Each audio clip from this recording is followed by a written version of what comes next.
Hey everyone, Craig Ball here. Today we're going to talk about gaslighting and 3 ways that you can determine if you are being gaslit by a particular person. If you've ever had some feedback or, a communication that the person may have explained was feedback, and instead of feeling as if you have a pathway forward, room for improvement, or ability to reflect on yourself, it's highly likely that if you're feeling you start to question your whole self, if you're starting to question reality, it's highly likely that you're being gaslighted. And the way that you can work through that is by understanding these 3 steps. But before we get into that, I'd like to give you a quick example.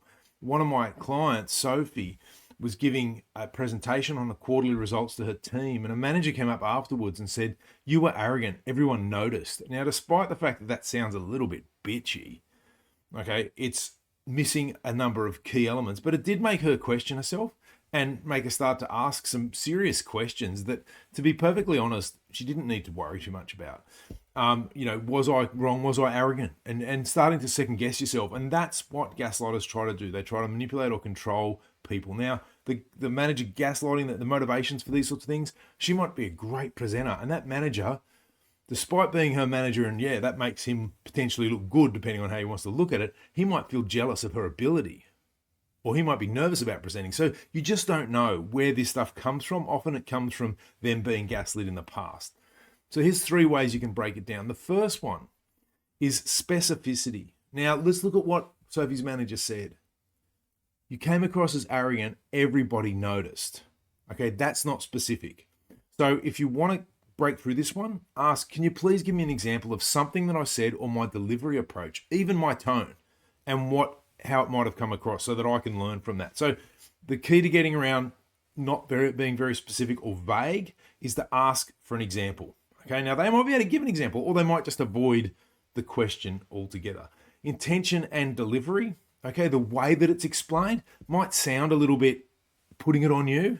Okay, in that case, start to say to them, "Okay, how can I, can you ask the questions." All right, the way that it's delivered might be delivered in front of a group of people intended to embarrass you. Okay, I've certainly had that in my past with a short story that I shared previously when I was in the military, and I had a instructor take exception to my background, and he decided he would give me a hard time or make reference to that in a negative way in front of an entire platoon of people on a course. So you can see the pattern here. If you've ever gotten bad feedback in front of a group of people, they may very well be intending to. So not only intention, okay, what they want to have against you, but the delivery, how that is handed to you, is often not good. And lastly, patterns over time. Does this person continually deliver things in this way? So keep records, okay? Remember, notes don't lie, and patterns over time don't lie. And it's good if you've got it dated in a diary of some sort of record of it. It helps you to maintain that. So please, you may be being gaslit. It's often a tricky one, okay? And also, it doesn't hurt to ask any of your colleagues who are present if you think you're wrong in feeling that way. If they're supportive of you, they'll be on your side, and it'll certainly help the argument.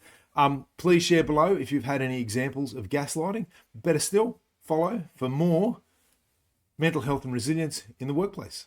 I hope that helps.